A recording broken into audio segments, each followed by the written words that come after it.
We will rock you. We will. Hi, I'm going to be showing you how to make candy rocks. So these look like real candy, but they aren't, so you shouldn't eat them.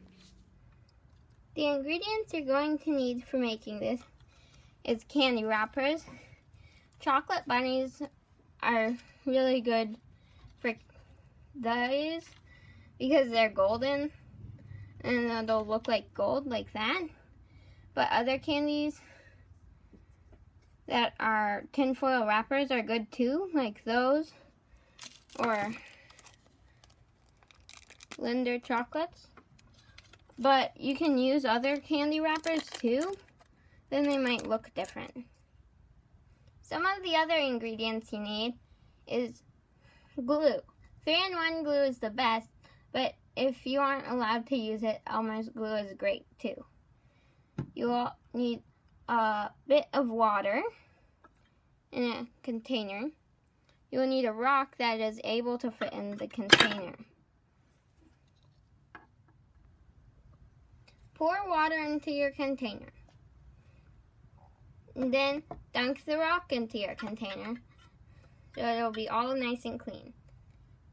Wiping off, now you should wipe off your rock.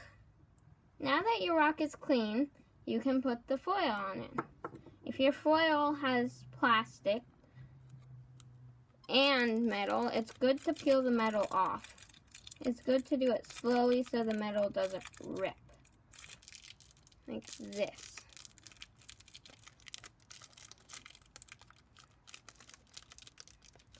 Also, you can just use plain aluminum foil.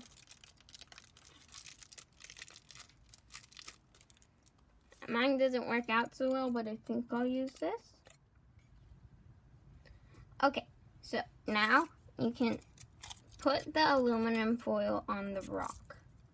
Try and push it down like all good on the rock. I'm also going to be using plastic because I don't have too much aluminum foil.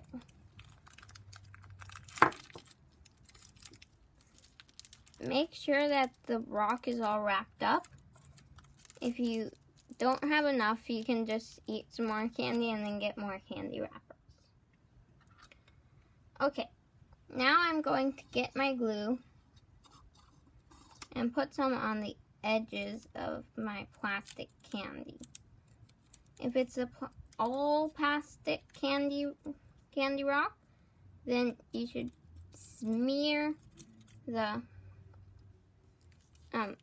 plastic in glue and then stick it on the rock. Once your rock is finished, don't forget to put the cap on the glue.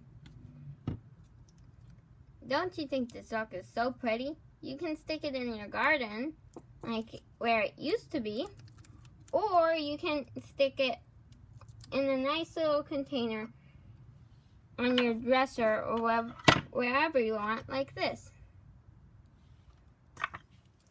Bye!